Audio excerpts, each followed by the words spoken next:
ஹர நம பார்வதீபதையே ஹரர மகாதேவ. தென்னாடுடைய சிவனே போற்றி, எந்நாட்டவர்க்கும் இறைவா போற்றி. வெற்றிவேல் முருகனுக்கு, வெற்றிவேல் முருகனுக்கு.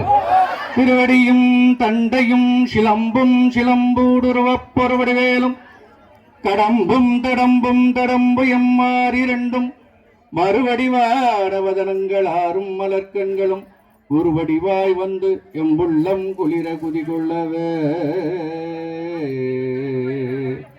ஐங்கரனும் நல்வாணியும் அருக்குறவனும் சங்கரனும் நாரணனும் அம்பிகையும் ஆவார் துணை. ஞானமே வடிவாகிய வயலூர் வள்ளல் பெருமானுடைய தனிப்பெரும் கருணையினாலும் ஆசான் ஜீவன் சத்குருநாதர் வாரியார் சுவாமிகள் என்னுள்ளே இருந்து என்னை இயக்கி பேச வைக்கட்டும். போம். குறிக்கோள் இல்லாமல் வாழக்கூடாது, தலைப்பு இல்லாமல் பேசக்கூடாது. இன்றைய தலைப்பு குருவருளும் திருவருளும். குருநாதரை வணங்கினால் என்னென்ன பலன்கள் வரும் என்பது உங்களுக்கு தெரிந்ததுதான். இருந்தாலும் இவ்வளவு நேரம் வாணியம்பாடி குமரவேலா உமாசங்கர் அவர்கள் விளக்கமாக சொல்லிக் கொண்டிருந்தார். அருமையான உரை. எனக்கு அதிகமாக பேச தெரியாது, ஆனால் அதிக பிரசங்கி நான். சீனிவாசன் எங்கே இருந்தாலும் கம்ம மாதிரி இழுத்துன்னு வந்துடுறாரு எந்த இடத்துக்கும். ஏன்னா காலையில் எங்களுக்கு 4 மணியிலிருந்து பூஜை, 6 மணிக்கு காலை பூஜை, 8 மணிக்கு கைலாய பூஜை, 9 மணிக்கு குமார பூஜை. இந்த குமார பூஜை செய்யும்போது எங்கே இருந்தாலும் மயில்கள் அந்த ஆகாரத்தை சாப்பிடணும். அது வரைக்கும் நாங்கள் ஆகாரம் சாப்பிட முடியாது. எந்த இடத்துல பண்ணாலும் மயில் வரணும். அதுதான் திருக்கைலாய பூஜைன்னு பேர், அந்த பரம்பரைக்காக. அதுக்கப்புறம் 12 மணி பூஜை. இத்தனை பூஜையும் விட்டுட்டு நான் உங்களை பார்க்க வந்துடணுமா? இவர் சொல்கிறார் காலையிலேயே வந்துடணும்னு. அதனால் என்ன பண்ணுறோன்னா, உங்களுக்காக மாத்திய பூஜையும் செஞ்சுட்டு அதுக்கப்புறம் நாங்கள் இங்கே வரணும். அதனால்தான் 12லேருந்து 1 மணி சொல்கிறது. காலையில் கும்பாபிஷேகம் வச்சாலும் ராத்திரி முழுக்க இவ்வளோ பூஜையும் செஞ்சுட்டு காலையில் அந்த கும்பாபிஷேகத்தை பண்ணணும். இவ்வளோ சிரமங்கள். உங்களுக்கு நாங்கள் விபூதி கொடுக்குறோம் அப்படின்னா பஞ்சாட்சரம் உள்ளே சொல்லிகிட்டே இருக்கணும். ஒரு நாளைக்கு 1 லட்சமாவது ஜபம் பண்ணணும். அப்போ தான் அது சித்திக்கும். அப்போ என்ன அப்படின்னா, குருநாதருடைய அனுகிரகம் இருந்தால் மட்டும்தான் இதை செய்ய முடியும். எது போல அகன்று விரிந்து இருக்கக்கூடிய அந்த சூரிய ஒளி ஒரு வேஷ்டியோ பஞ்சியோ வச்சு நம்ம பார்த்தோம்னா சுடும், இல்லை விதம்பும், அவ்வளோதான்.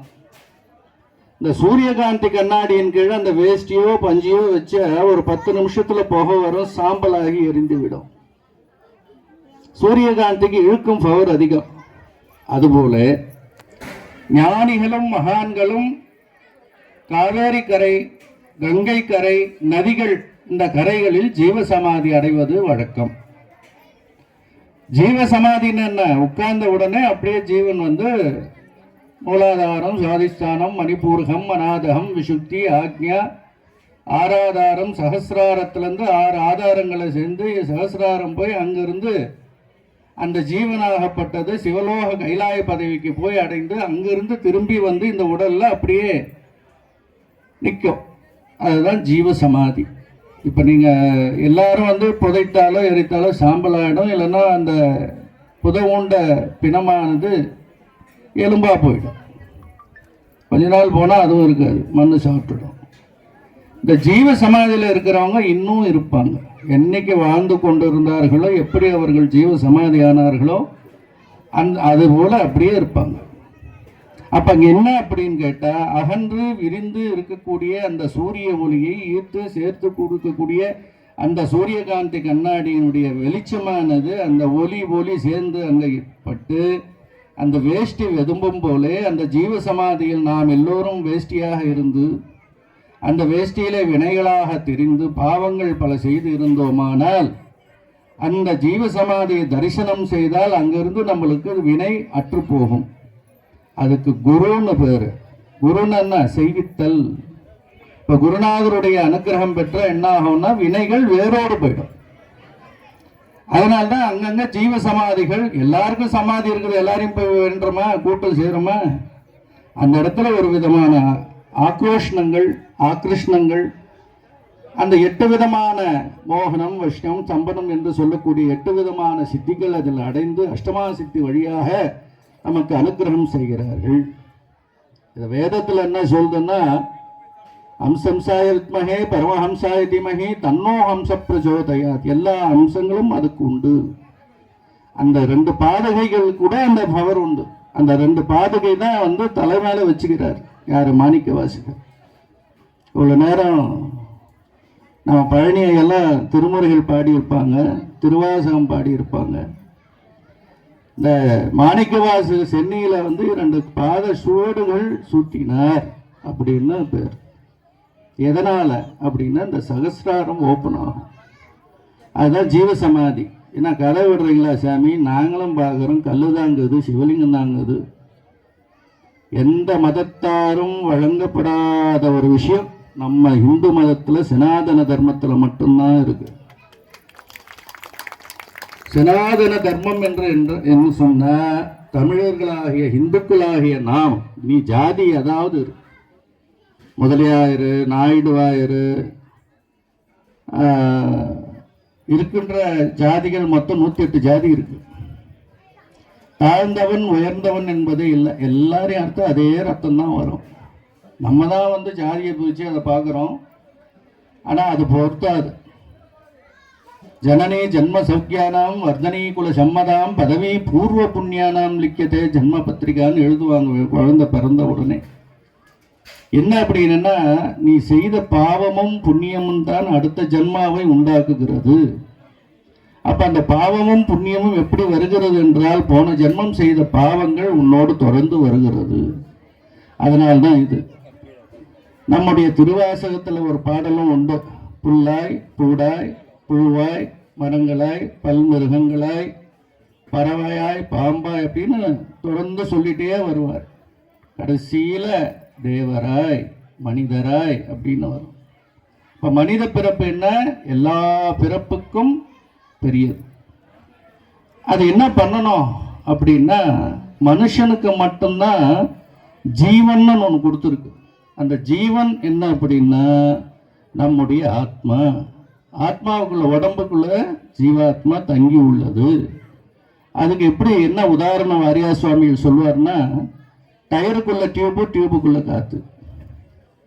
டயரு காத்து, அது இந்த காற்று அடைக்கிறதுக்கு ஒரு டியூப்பு. அப்போ டயரு டியூப் 2 இருந்தால் ஓடுமா வண்டி? எந்த வண்டியாவது ஆகட்டும்,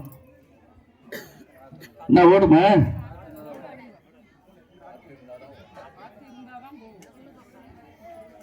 பாட்டியை பார்த்துட்டு இருக்கு.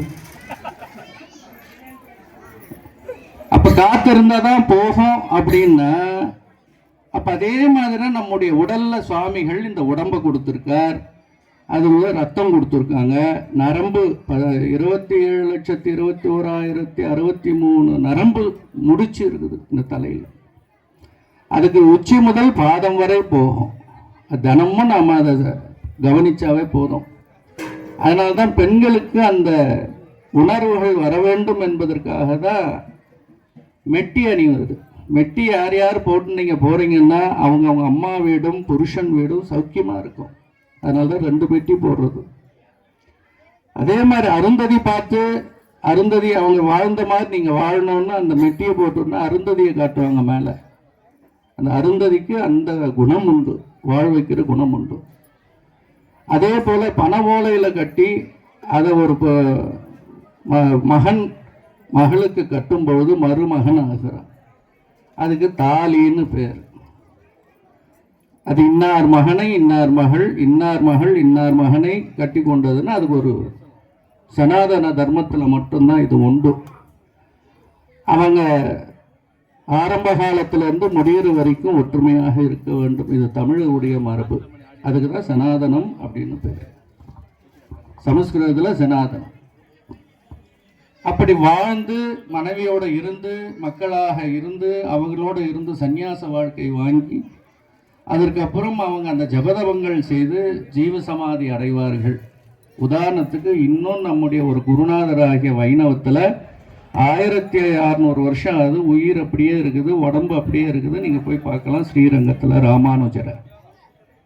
முடி இன்னும் வளர்ந்துட்டு இருக்கு, நகம் வளர்ந்துட்டு இருக்குது, கண்ணு தான் மூடிட்டு இருக்கார ஒழிய 1600 வருஷமா அந்த உடம்பு இன்னும் நீங்கள் போய் நேராக பார்க்கலாம். சமாதி இல்லை, நான் ஜீவன் அடிக்கிட்டு உக்காந்துட்டார். ராமானுஜன் அவருக்கு பேர் வைணவத்தில். நம்ம சைவத்தில் எல்லாரும் என்ன பண்ணாங்கன்னா சிதம்பரம் போய் எல்லாம் சிதம்பரத்தில் இருந்து ஐக்கியமாகி விட்டார்கள். உடம்போடு போயிட்டாங்க, உடம்பு கூட கிடையாது. நான் அகம் வசாமி வைக்குண்டேன் அயோத்தி ஹிருதயேரணம் அப்படின்னு கிருஷ்ணர் அவர் சொல்றார்.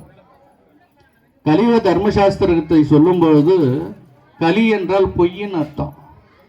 பொய்யான உலகத்தில் சிறந்ததாக விளங்கக்கூடியது எதுன்னா நாம சங்கீர்த்தம்னு சொன்னார். சைவத்தில் என்ன சொன்னாங்க? பஜனை செய்ய வேண்டும், சிவநாமத்தை ஜபிக்க வேண்டும் அப்படின்னு சொன்னாங்க. அது எதுக்காக சொன்னாங்கன்னா, இந்த மனமானது குரங்கு. இங்கே உட்காந்துக்கிட்ட கேஸில் என்ன வச்சோம், வீட்டில் அந்த தாப்பால் போட்டோமா இல்லையா, பீரோவில் சாவி போட்டோமா இல்லையா, மருமக ஏதாவது பார்த்தாலா இல்லையா, மாமியார் இங்கேருந்து மருமகளை அங்கே யோசிச்சுட்டு இருப்பா. மருமகன் நினைப்பா கேஸ் போடணுமா இல்லையா, மாமியார் போகும்போது வெடிக்குமா இல்லையான்னு இவ யோசிச்சுட்டு உட்காந்து இருப்பா. இது மனமானது குரங்கு. அப்போ அந்த மனசை என்ன பண்ணணும் அப்படின்னா, குருநாதருடைய அனுகிரகத்தினால மந்திரங்களை மனசில் ஜபிக்க வேண்டும். ஜபம்னு அதுக்கு பேர், எண்ணிக்கைன்னு பேர். ஆற்று நிறைய வெள்ளம் போனாலும் நாய் நக்கி தான் குடிக்கணும். குருநாதருடைய இத்தனை இவ்வளோ பெரிய ஊர் இருக்கு, இத்தனை இந்த மாவட்டத்தில் இவ்வளோ பேர் இருக்காங்க அப்படின்னா எல்லாருக்கும் இங்கே வரக்கூடிய மனசு வராது. அப்போ இங்கே வந்திருக்காங்க அப்படின்னா அவங்க செய்த புண்ணியங்கள் தான் இங்கே வந்து சேர்ந்துருக்கிறார். இப்போ சாமிங்கெல்லாம் உட்காந்துருக்காங்க அப்படின்னா அவங்கெல்லாம் பூஜை செய்து மனமாற ஜபம் செய்து வந்து உட்காந்துருக்காங்க. அப்போ என்னென்ன அவங்கள என்ன நீங்கள் பார்க்கும்போது என்ன ஆகுனா, அவங்க உங்களை பார்க்கும்போது உங்கள் வினையானது அருந்து போகிறது. மனமானது செம்மையானால் மந்திரம் ஜபிக்க வேண்டாம். மனசுக்கு தான் சொல்றாங்க. அப்ப இந்த ஜீவனானது என்ன பண்ணுதுன்னா, தயிருக்குள்ளே நெய் மறைந்திருப்பது போலே இருக்கிறது இந்த ஜீவன்.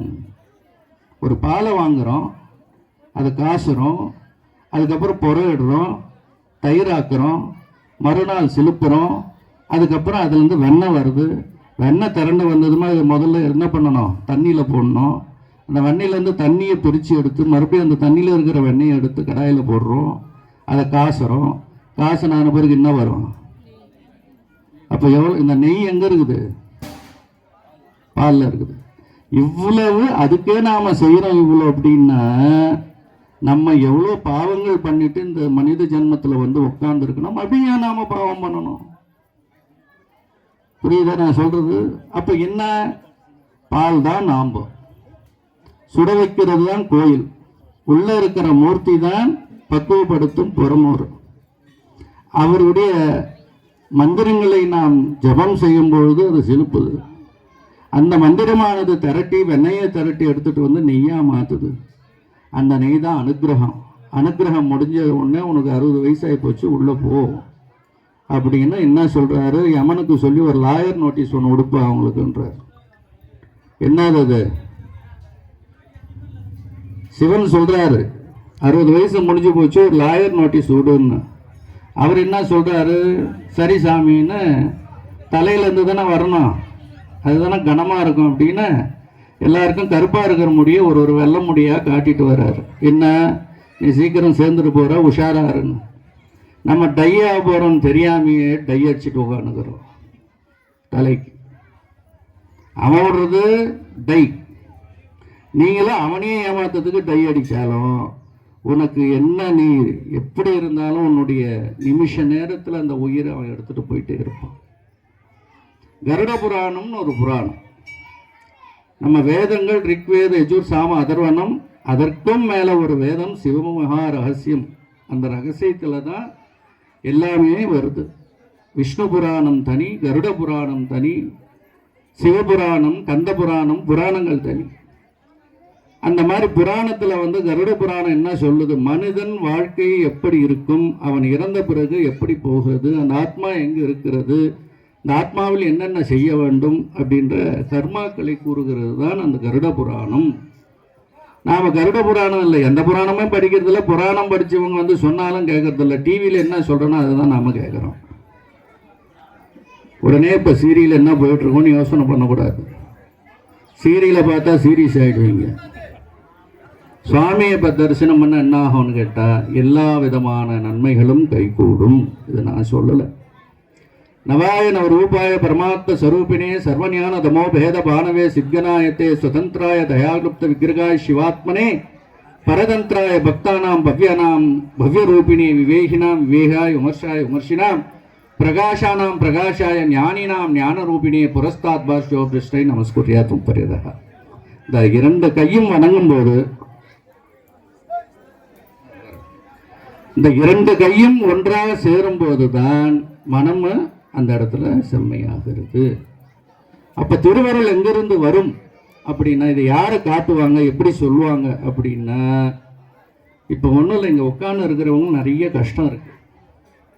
ஆண்டவங்கிட்ட வரீங்க, கல்யாணம் ஆகி 5 வருஷம் ஆகுது, 3 வருஷம் ஆகுது, 1 வருஷம் ஆகுது, குழந்தையே இல்லை சாமி, எனக்கு குழந்தை வேணும்னு கேட்குறவங்க ஒருத்தி.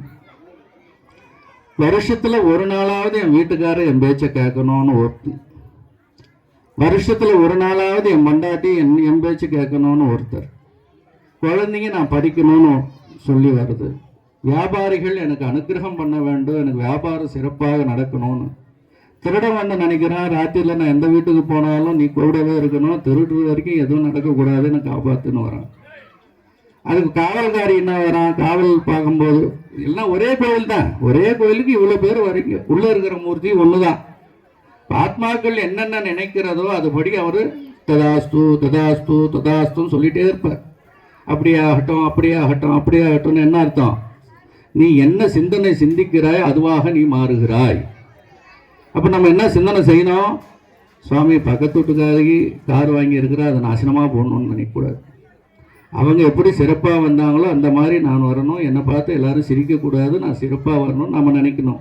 அப்போ அது என்ன சொன்னுமா, சொல்லுவது செயல்பாட்டிற்கு கொண்டு வரும்.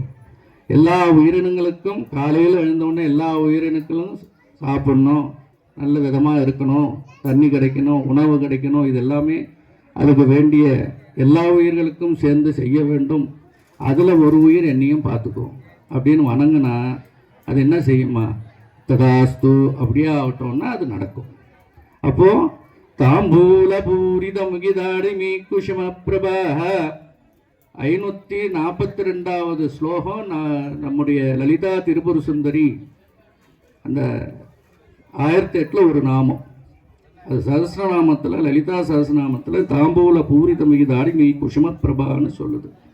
அந்த கிளி சொல்லாம பக்கத்துலேயே அம்பாள் பக்கத்தில் உட்காந்துட்டு அவள் என்ன கேட்டாலும் அதையே செஞ்சுக்கணும், அம்பாள் ததாஸ்துன்னு சொல்லுவாள். அப்போ என்ன பண்ணணும், இன்னிலேருந்து நாம் கோயிலுக்கு வந்து எல்லா ஜீவராசிகளும் சௌக்கியமாக இருக்கணும். சுவாமி என் நட்சத்திரம் இது, கோத்திரம் இது, என் பையன் பேர், அந்த பேர், இந்த பேர், அது பேர், எந்த பேரும் சொல்லாத நல்ல பேர் மட்டும் எனக்கு வரணும்னு வேண்டிக்கோ. அர்ச்சனை பண்ணனா சாமிக்கே பண்ணுன்னு சொல்லு. உன் பேரு பண்ணி என்ன பண்ண போகிற, அவர் சொல்லி என்ன பண்ண போகிற. இப்போ வந்திருக்கிற இடம் என்ன, ஜீவ சமாதியாக இருக்கக்கூடிய சர்வோஜராவுடைய சமாதிக்கு நாம் வந்திருக்கோம். என்ன நினைக்கணும், குருநாதா எல்லாம் நல்லா இருக்கணும், எல்லாரும் நல்லா இருக்கணும்னா அது என்ன உனக்கு தேவையோ அவருக்கு தெரியும் கொடுக்கணும்னு. பெத்த அம்மா அப்பாவுக்கு தெரியாத பிள்ளைக்கு என்ன செய்யணும்னு. 5 பிள்ளை பெற்றுட்டா 5 பிள்ளைக்கு ஒன்றா தானே சோறு போடுறீங்க, தனித்தனியாக போடுறது இல்லையே. அதுபோல் குருநாதருடைய அனுகிரகமானது, குருவருள் இருந்தால் திருவருள் கைகூடும். அப்போ என்ன நினைக்கணும், குருநாதரை முதல்ல நினைக்கணும், அப்புறமா தான் எல்லா தெய்வங்களையும் நடக்கும். குரு பிரம்மா குரு விஷ்ணோஹோ குரு தேவோ மகேஸ்வர குரு சாட்சாத் பரபிரம்மா தஸ்மை ஸ்ரீ குருவே நமஹ. எல்லா மூர்த்திகளாகவும் நீயே இருக்கின்றாய் அப்படின்னு சொல்லுது. அதனால் இன்னிலிருந்து இந்த இடத்துல இருக்கக்கூடிய இகபர சௌபாகியம் அடைந்து இந்த எல்லா மக்களுக்கும் அருள் புரிய வேண்டும். திருமணமாகாதவர்கள் திருமணமாக வேண்டும். குழந்தை கல்யாணம் சீக்கிரமாக நடக்கணும்னு வேதனைப்படுகிற அத்தனை பேர் மனசும் சாந்தியாகி குருநாதர் அனுகிரகத்தினோடு அந்த குழந்தைகளுக்கு நல்ல திருமணம் ஏற்பட வேண்டும்.